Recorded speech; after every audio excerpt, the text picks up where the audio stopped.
Here is a comparison between Nana Banana Pro Premium account and free account. Now let's start with the Nano Banana Pro. As you can see on Nano Banana Pro, you can still use a generate free images. However, the features might be different.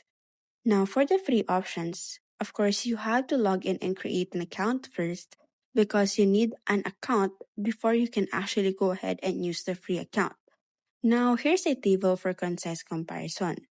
For output resolution, using a premium account on Nano Banana Pro can give you up to 4K resolution. For free, it is only around 1K.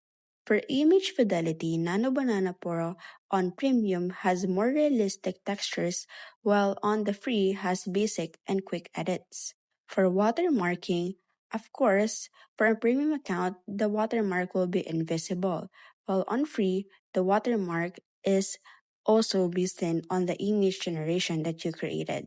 So if you want a more realistic and gives you more quality, then go for a premium account. But if you are lack on budget and just want a simple image, then you can use their free option.